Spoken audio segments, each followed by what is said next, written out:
안녕하십니까. 당군조선연구회 이사장 홍미혜입니다.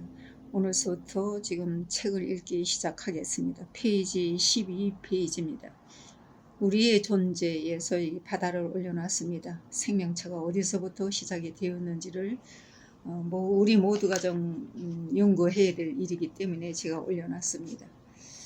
읽어드리겠습니다. 우리의 존재는 어디서 왔는가? 또한 생명이다 하면 어디로 가는 것인가?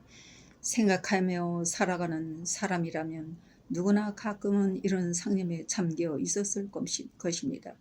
나라는 존재가 있기까지는 지구라는 별의 존재가 있었음을 과학자들은 밝혀내고 있습니다. 지구 생명에 대하여 세계 학자들이 과학적인 관찰로 밝혀낸 것으로는 약 46억 년 전으로 보고 있습니다. 지구의 생명에서부터 인류의 생명체가 태어나기까지 별이 지구는 두꺼운 구름으로 뒤덮여 있었고 지구 안에는 붉은 빛으로 대부분이 대륙 아닌 바다로 뒤덮여 있었다고 합니다.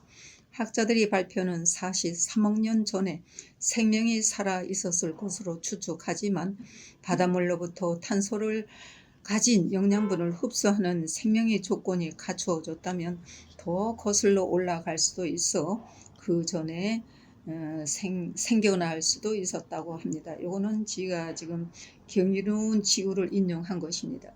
위 그림에서는 최초의 생명체들이 물, 즉 바다로부터 시작되었음을 나타내고 있는 것으로 본래 우리 인류의 생명체는 물로부터 시작하여 생명 조상이 존재하였음을 알리는 것으로 받아들여지고 있습니다. 일체 만물에게 물은 모든 것을 생성시키고 소생시키는 작용을 하며 생명을 탄생시키는 소임을 지니고 있다 할 수 있겠습니다. 어떠한 조건만 갖추어진다면 새 생명은 탄생될 수 있다는 것이죠. 최초의 생명은 1mm도 안 되는 미생물이었을 뿐인데 그 크기가 기나긴 진화 과정에서 모습이 다양해지면서 수천에서 수천만 년 동안 엄청난 크기에 이른다는 것입니다. 지금 지구에는 3천만여 종이 넘는 다양한 동물들이 살아가고 있는데 최초의 생물들은 그보다 더 수천 배나 되는 생명들이 멸종되었다는 것을 알려주고 있습니다. 세계의 많은 학자들은 지구 생명의 역사는 멸종의 역사이기도 하였다고 경이로운 지구 BBC하고 KBS에서 방영을 한 겁니다. 밝히고 있으며 멸종을 일으킨 큰 원인은 잔혹한 땅으로 덮이는 지구의 대변동이었다는 연구를 내어놓고 있습니다.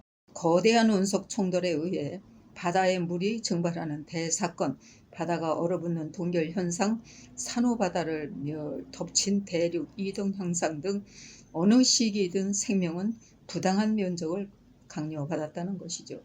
최근의 연구에서도 우리 인류는 원숭이 선조로부터 갈라진 후 멸종을 거듭해 왔음을 밝히고 있으며 700 내지 800년 전 아프리카에서 시작된 인류의 진화, 그 발자취 속에 인류의 선조는 무려 20여 종에 이르는데 그중 하나만 빼고 모두 멸종하고 파란트로푸스도 100만 년 전 후 갑자기 멸종하였다고 하는데 그 원인은 지금도 알 수 없다고 합니다.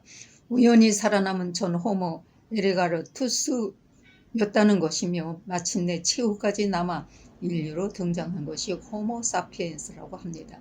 우리 인간에 이르기까지 46억 년의 여행 속에서 미생물은 오랜 시간 동안 끝없는 여행을 통하여 지금에 이르기까지는 수많은 어려움을 겪는 과정이었음을 알려주고 있습니다. 바다의 생명체들로부터 인류로 되기까지 그 진화가 시작된 것은 남아프리카 중앙부의 영장류인 침팬지로 열매를 주식으로 한 열대우림으로 밝히고 있으며 약 700만 년 전 침팬지 선조와 갈라진 후 두 다리로 걷기 시작한 것이라 하는데 그 이유는 확실치 않다고 하였습니다. 인류는 침팬지와 갈라진 후에도 예전과 다를 바 없는 숲에서 생활을 계속하였으나 인류는 탄생 시기부터 심각한 위기에 노출되어 있었기 때문에 주식이었던 열매도 부족하여 한 곳에 모여 살 수가 없었다는 것을 밝히고 있는데 그것은 당시 아프리카에서는 열매의 보고인 열매 유림이 점차 사라져 갔던 원인을 경이로운 지구 KBS에서는 밝히고 있습니다. 원인은 아프리카에서 무려 4,000km 떨어진 동쪽에 있었다는 거죠. 8,000m급의 산맥이 동서로 늘어선 거대한 산맥은 대륙 충돌로 인하여 탄생되었다는 것입니다. 시간을 거슬러 2억 년 전으로 올라가 당시 남반구에 남극이 한데 모여 곤두나와 대륙이 생겨나는데 이로 인하여 대륙 분열이 시작되고 인도도 갈라져서 북상을 하였다는 것입니다. 그리고 약 5천만 년 전에는 아시아와 격렬하게 충돌을 하였다고 하는데 이것이 지구 사상 최대의 산맥으로 일컫는 히말라야가 탄생되고 운기하여 시작한 히말라야 산맥은 인류 진화가 시작된 700만 년경에 이미 해발 5,000m를 넘어서 지구 기후를 크게 바꾸기 시작하였고 히말라야 산맥이 동서로 갈라져 대기가 강한 상승기를 맞이하여 건조한 대기가 아프리카를 향해 내려왔고 1년 내내 비가 내렸던 것이 극단적으로 비가 줄어드는 계절이 생겼다는 것입니다. 이들의 식량 조달을 살펴보면 극심하게 건조한 상태로 200만 년 전과 비슷한 환경으로 바싹 마른 나무 가지에 영양가를 듬뿍 머금고 있는 뿌리로 이 식물 뿌리를 식량 조달로 삼은 파란 투수로는 키가 짤막하고 둥근 얼굴 모양을 지닌 것으로 땅속 식량을 발견하여 아무도 먹지 않는 땅속 식량을 200만 년 전에 인류가 먹던 식량을 택함으로써 식량 부족을 극복하고 크게 번영하였다는 것을 화석에 나타난 것으로 증거가 되고 육식으로의 길을 택한 우리 선조 호모 에르가르테스는 가혹한 야곱 강식의 세상을 맞이하면서 국적인 진화를 이루어갔음을 알리고 있는데 국적인 진화의 원동력은 아프리카 특유의 지형에 의해서 생겨났다는 것입니다. 호모 에르가르테스는 아프리카를 나와서 아시아로 퍼져나갔다 하는데 그 후손은 현재의 인도네시아로 이동하여서 자바 원인으로 곤니오 중국으로 북경 원인이 되었음을 밝히고 있습니다. 그리고 약 20만 년 전 마침내 아프리카 중앙부에서 호모 사피엔스가 탄생됨을 밝히고 있습니다.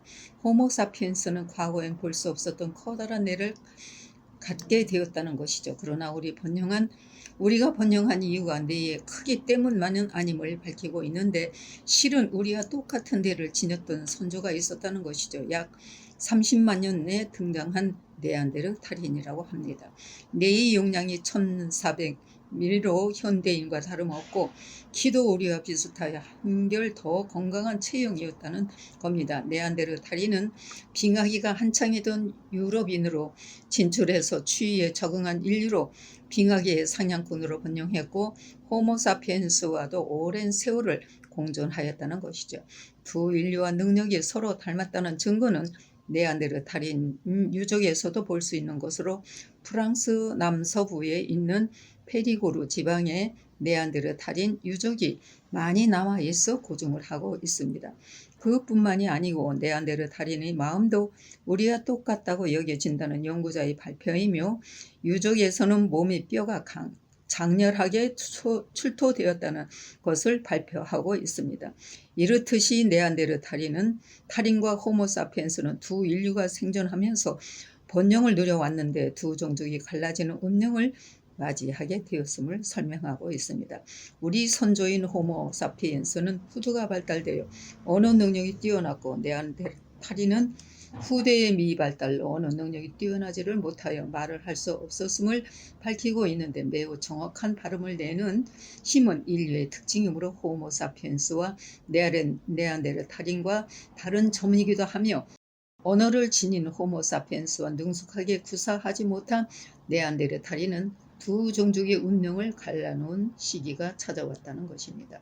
4만 년 전 유럽은 200만 년간 계속되는 빙하기의 최고의 절정을 맞이하게 됨을 밝히고 있습니다. 추위는 점점 더 혹독해졌고 북반구에서는 두터운 빙하기 유럽 북부를 보고하고 있었다는 것이죠. 이 가혹한 세상에서 살아남기 위해 호모사피엔스에겐 언어가 큰 도움이 되었다고 합니다. 한 냉지에 사는 동물은 계절 변화와 함께 큰 무리를 지어 이동하므로 그때 호모사피엔스는 언어로 먹이가 이동하는 시기와 장소 정보를 교환하고 거기에 맞춰서 사냥 계획을 세울 수 있었으므로 언어가 미래를 예측할 수 있었다는 것입니다. 3만 년 전 호모사피엔스와 네안데르탈인의 두 인류의 운명은 언어 능력 차이에 의하여 대조적으로 변화하였다고 하며 언어에 의하여 비약적으로 증가시킨 호모사피엔스에 의하여 터전을 잃게 되었으므로 약 3만 년 전에 조용히 사라졌다는 연구 발표입니다. 이로써 호모사피엔스는 지구에 존재하는 유일한 인류가 됐습니다. 네안데르탈인을 시작으로 19종의 인류 선조가 멸종돼 인류의 진화, 그 후 살아남은 호모사피엔스는 폭발적인 진화를 이루는데 호모사피엔스로 이어지는 기나긴 진화의 여정, 그 후대는 숱한 대변동을 거듭해온 참혹한 길이 지구였다는 것을 밝히고 있습니다. 생명은 대변동을 극복할 때마다 도약을 이루었고 40억 년 운석의 충돌에 의해 말라버린 생명의 바다, 6억 년 전에 지구 전체가 얼어붙은 지구 동결 현상이 일어났으며 이런 이변 후에 작은 미생물이던 우리 선조는 극적으로 커지게 되므로 다세표 생물로 되어 거대한 생물로 진화하였고 다시 4억 년 전에는 풍부한 산호바다를 덮친 지각 변동으로 터전을 잃어버리게 되자 육지로 이동을 하게 되었던 과정을 설명하였으며 이렇게 극적으로 살아남은 후 우리 선조는 자궁으로 자식을 기르는 능력을 얻었다는 것입니다. 그리고 3,700만 년 전 기후 변동에 의하여 남극의 신천지로 진출한 선조는 식량 부족을 극복하기 위해 뛰어난 눈을 발달시켰고 그리고 약 700만 년 전 우리 인류가 탄생했다는 것입니다. 기나긴 생명이 지나 끝에 우리 호모사피엔스가는 지금 이렇게 존재하고 있으며 그 진화의 최고는 언어를 획득한 호모사피엔스는 전 세계로 퍼져나갔으며 1만 년 전 남미의 끝까지 갔고 지구상 모든 곳으로 진출을 하였다는 것입니다. 1만 년 전 혹독한 빙하기가 끝나자 온난화 기후가 찾아옴으로써 호모사피엔스의 번영이 시작되었고 농경이 시작되고 문명의 사회를 일으켰고 63억 명이란 사생유래가 없는 큰 번영을 일으켰으며 과학 문명을 발달시킨 호모사피엔스는 마침내 지구 자체 문명을 변동시키는 큰 힘을 얻어냈다는 것을 경이로운 지구에서는 밝혀내고 있습니다. 이렇게 지구에 우리의 생명이 끈질기게 하여튼 살아있다는 것을 여기서 이렇게 보여드리기 위해서 읽어드렸습니다. 감사합니다. 오늘은 여기까지 조금 길었습니다.